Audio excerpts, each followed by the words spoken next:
Section Hook. In 1964, a man sold running shoes out of the back of his car at a track meet. He made $8 profit that day. $8. Today, that same company is worth over $200 billion. Nike doesn't just sell shoes. Nike sells the idea that ordinary people can do extraordinary things. But here's what most people never talk about. Nike almost didn't survive. 3 separate times.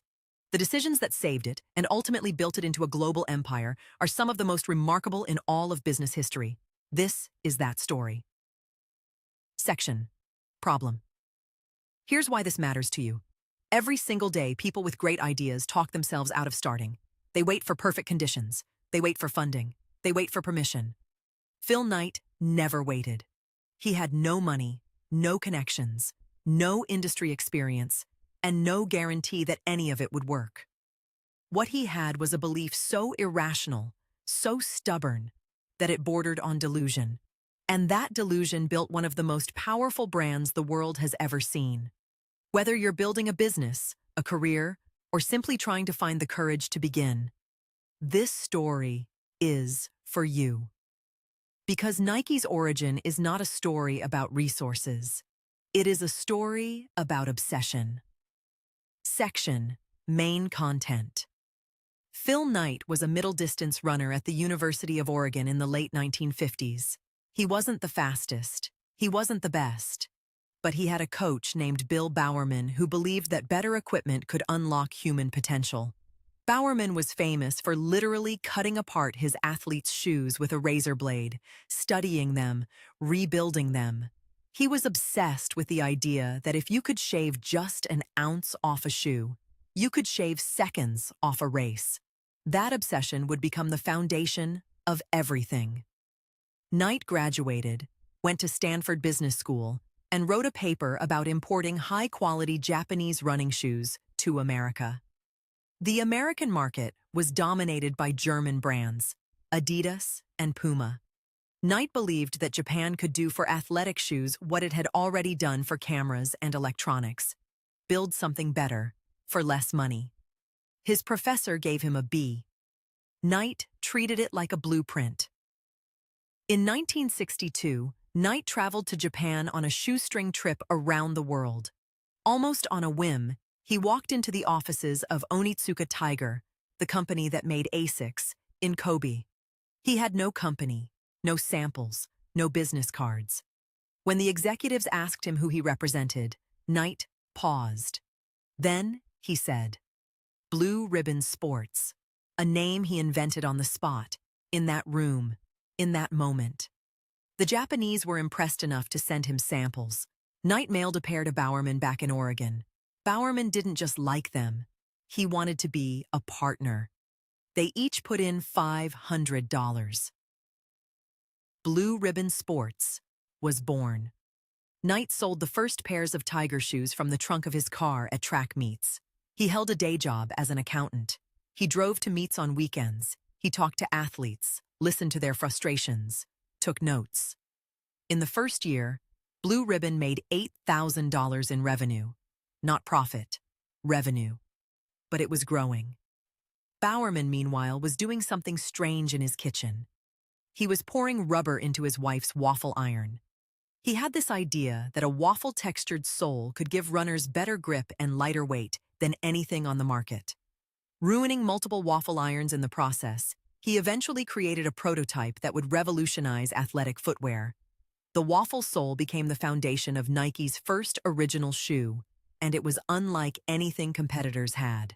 But here is where the story gets complicated. In 1971, the relationship with Onitsuka Tiger broke down. The Japanese company was trying to cut Knight out, to buy Blue Ribbon Sports and manufacture directly. Knight faced an impossible decision. He could accept the buyout, take the money, and walk away. Or he could walk away from his only product line with no backup plan and try to build something entirely from scratch. He walked away. He bet everything on nothing. With no product and a team of believers who had followed him this far, Knight needed a logo.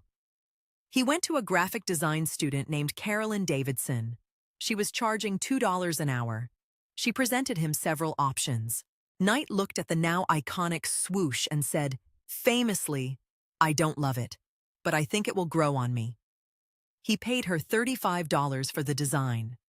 $35 for a logo now worth billions. They named the company Nike after the Greek goddess of victory. And then they did something counterintuitive. Something that would define the brand forever. They didn't just market shoes. They marketed athletes. They attached Nike to human beings, to stories of struggle and triumph.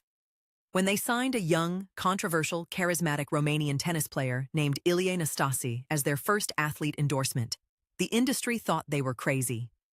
When they eventually signed a 21-year-old basketball player from North Carolina named Michael Jordan in 1984, the industry thought they were desperate. Nike gave Jordan his own signature shoe, the Air Jordan 1. The NBA immediately banned it for violating uniform rules. Nike paid the fine, $5,000 per game, and turned the ban into a marketing campaign. The controversy made the shoe iconic. In the first year, Air Jordans generated $162 million in revenue. Nike had projected $4 million. That is the moment Nike transcended footwear. It became mythology. Section: Mistakes to avoid. But the road was not clean. Nike made mistakes that nearly destroyed it.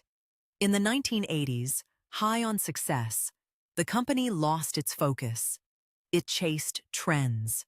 It expanded too fast into products it didn't understand: casual shoes, children's clothing, and it ignored the aerobics boom that was reshaping the fitness industry. Reebok saw it. Nike didn't. By 1987, Reebok had overtaken Nike as the #1 athletic shoe brand in America. Knight later admitted this was the result of arrogance. Success had made them complacent. They stopped listening. The lesson is brutal and universal. The habits that build an empire can also blind you to the threats that end one. Every business must be paranoid in success. Curiosity must never be outsourced. Nike clawed back through relentless innovation by returning to its roots, the athlete, the performance, the story, and by launching one of the greatest advertising campaigns in history. Just do it. 3 words created in 1988 that redefined what it meant to sell aspiration. The second lesson: never underestimate the power of a story. Nike's shoe was never just a shoe. From the very first day at that track meet, Knight was telling a story. The Waffle sole was a story. Michael Jordan was a story. Just Do It is the story of every human being who has ever faced doubt and chosen action anyway. Section: CTA. From $8 in a car boot to $200 billion and counting. That is the story of Nike.